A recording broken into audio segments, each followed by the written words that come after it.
Welcome to MHS Cafe TV, your one-spot stop for all the best entertainment Montgomery has to offer. Hello students of Montgomery, I'm Caden Miller, and welcome to Cafe TV. I'm Connor Benedict. Cafe TV is where multiple students come together to interview, create, and introduce new projects to the table. Today we are presenting videos students worked hard on to create for Cafe TV.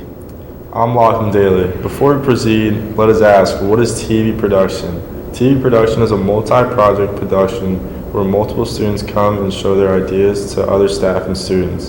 A nice and calm area where the students here can record and show their passions through their work. These were made to show the talent of the students here and what they are good at. They have worked hard for you to show their videos out to the world. Today, our first video will be from Isaac Demarizi and Azra Ozon. It will focus on former Beatle John Lennon's youngest son, Sean Lennon, and his music. It just turns me away from it that everybody's like, I can't wait till your first album's out, Sean, or, I can't wait. When are you gonna come out with your first album, or are you writing songs now, Sean? And I'm like, no, I'm not, Maybe I'm a lonely kind of man. There was a point when I was trying to avoid being music. Today, we are going all the way back to 1998 when Sean Ono Lennon released his debut album called Into the Sun. Being a child of any Beatle, there is a kind of expectation that you would pursue music or play an instrument at the very least. In the case of Julian Lennon, John Lennon's firstborn, his first album, Velvet, released on December 31st, 1993. Sitting on the doorstep of the house again to fall. Imagine there's no heaven. Only 3 years after his father's death. It was successful and Julian had a good tour with that album. In Sean's case, it took more time, but that day finally came when his debut album released on May 19th, 1998.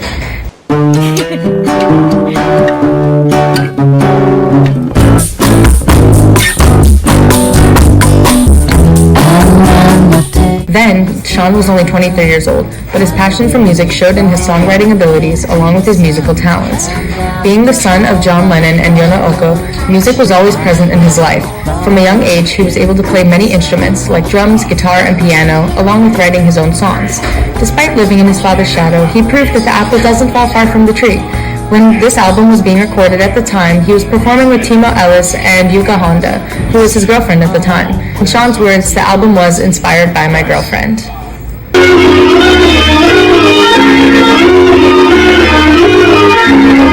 I thought it was alright. It wasn't my personal cup of tea, but I do think it was a good album, very well thought out. Yeah, I thought the song was really good. It had really good vibes. Put me in a good place.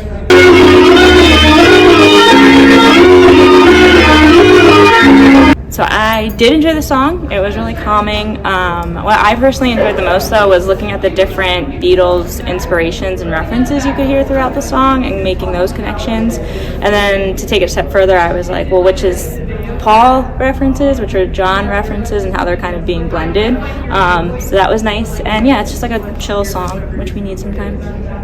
I think it's the intentionality behind the music in the album is very clear, especially in songs like I think Spaceship and Photosynthesis, where there were those very unique I guess sound effects was the best way to put it, underneath the music, in addition to his vocals and his composition and whatnot. Everything felt very deliberate and intentional and very well thought out and meaningful.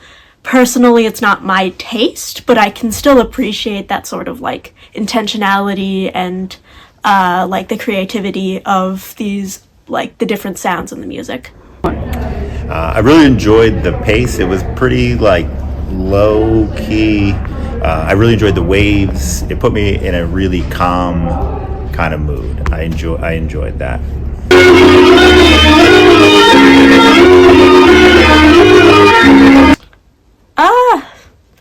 I think that depends on the song. So some songs were more chill, vibey, others were more tense.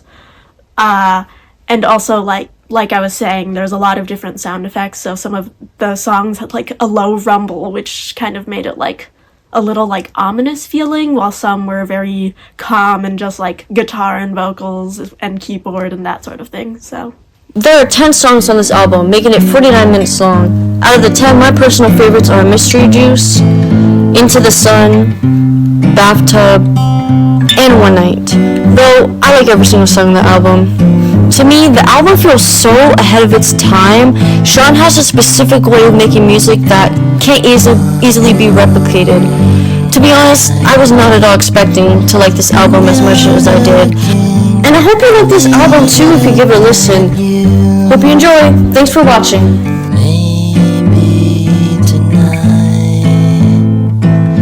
We'll go walking through, just me and you.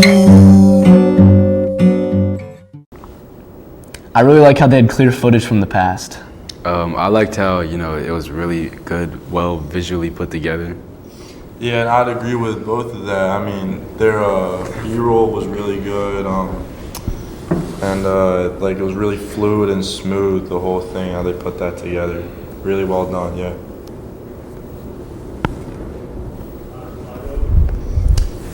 Next, we will have a short segment from Meredith Shore and Carola Mayer about school lanyards. Yes! Check, check, 1, 2. What do you think about having to wear lanyards in school? I think it's kind of annoying because sometimes it gets like stuck in your neck and stuff. I don't really mind it. I don't mind it, except like maybe I'm just bad, but like mine keeps breaking. I feel like the only thing that it really helps with is like identifying your grade level, but like since the ID is so small, it doesn't really help with like identifying who you are. Do you think it's fair to get attention for forgetting your lanyard? I think having a regulated rule like we do, maybe a detention maybe could be a little bit too much because, a lot of people tend to lose the lanyard. Not really, because I feel like forgetting your lanyard is just like such a small thing and we don't have to worry about that.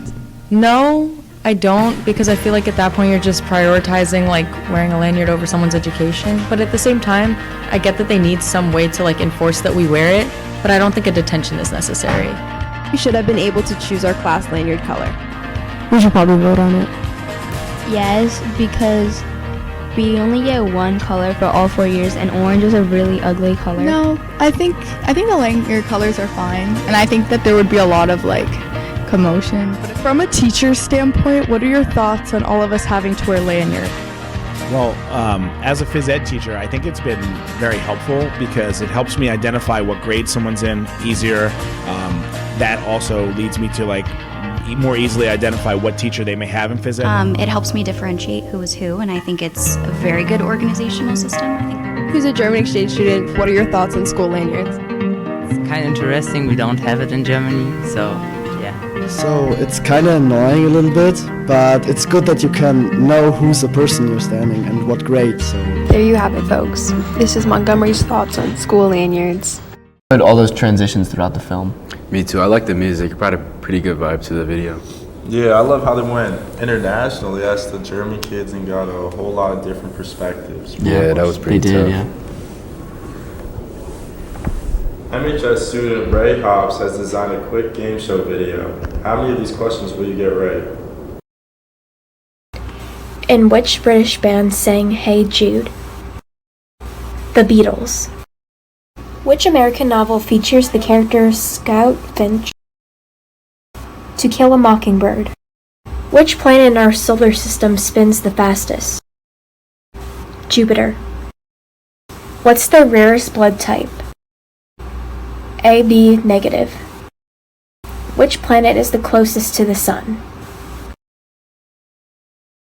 Mercury. Yo, I don't know about you guys, but I only got like 2 right. Yeah, I don't think I got any right. Yeah, I didn't get any right either. Yeah, but I will have to say the questions were very thought-provoking, well thought of, and well-produced. I agree. Next up, Manoli Mihalis created an animated game, Show Spectacular. Let's check it out.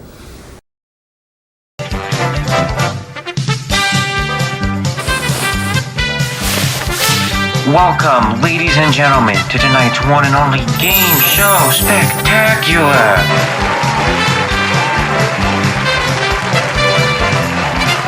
For tonight's contenders, we have a family who came all the way from a circus in another realm. Please welcome the Digital Circus family. And for our next family, they've come a long way in their 15-year-long journey to get here. Please welcome the Super family.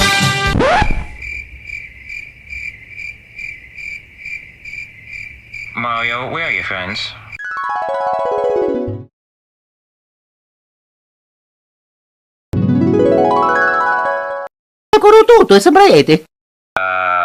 Okay then. Anyways, without further ado, let the game show begin! Now then, gentlemen, are you both ready to play? Yes. We asked 100 people the following question. Name something that people forget when they leave the house. Show me your phone. Mario, do you have a guess? Ooh, better luck next time, Mario. It's made of bullshit! We can't have any swearing now. We're on the kids channel.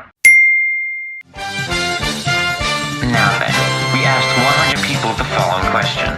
Name a food you eat with your hands. Show me pizza.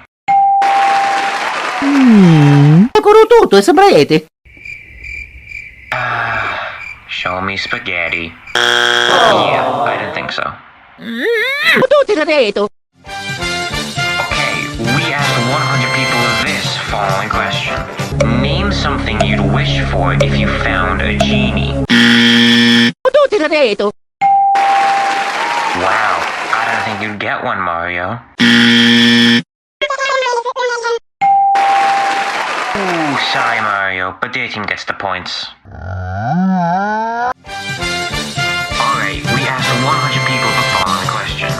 Name an animal that lives in the jungle. Mario, you could not have been more wrong. You son of a... Good job, Zooble. We asked 100 people the following question. Name a type of game people play at parties. Wow, shocker.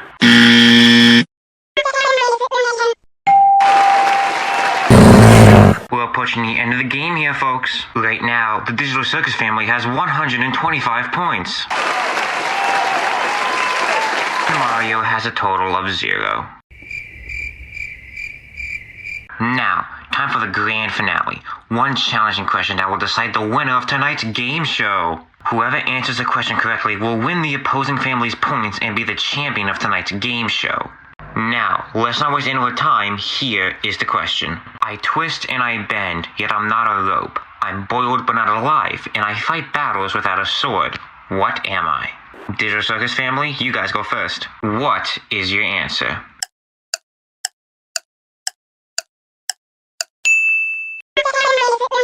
Is it gummy worms? Ooh, not quite right. Now Mario, if you get this question right, you win all of their points and win the game show. But if you get it wrong, they win and you lose. Now, what is your answer? Is it spaghetti?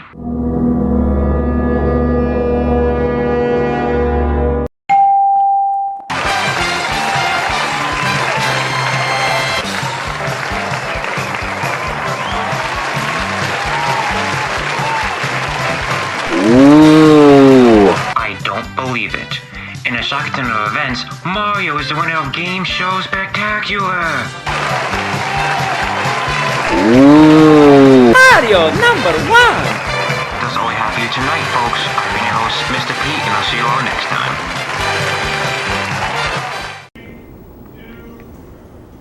Man, what a cool video.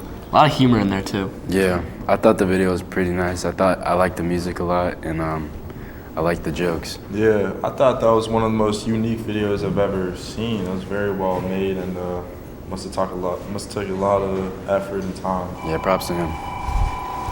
Our final video will be yours truly, along with Caden Miller and Lachlan Daly.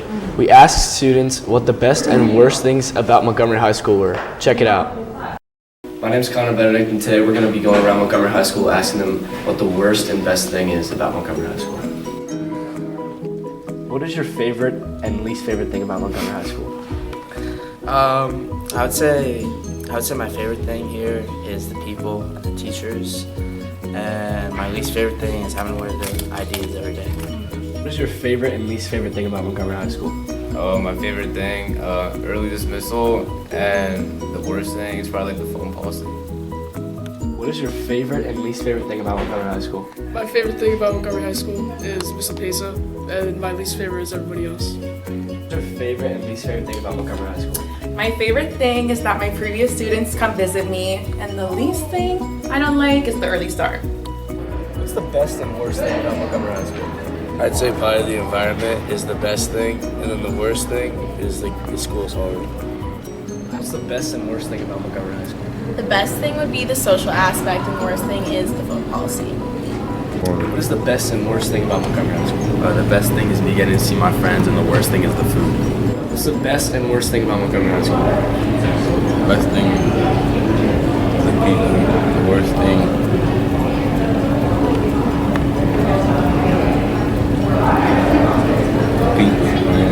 What is the best and worst thing about Montgomery High School? The best thing is early D for the seniors, and the worst thing is probably the gym clubs. What's the best and worst thing about Montgomery High School? The best thing is definitely the sports and athletics, and the worst thing is probably IDs. What's the best and worst thing about Montgomery High School? My friends. That's the best thing, and then the worst thing is the phone policy. What's the best and worst thing about Montgomery High School? The best thing is the social aspects, and the worst thing is the phone policy. The students of TV production are grateful for you staying all the way until the end. We hope to bring out more creative videos out to you soon. I'm Lachlan Daly. I'm Caden Miller. And I'm Connor Benedict. Thanks for watching Cafe TV.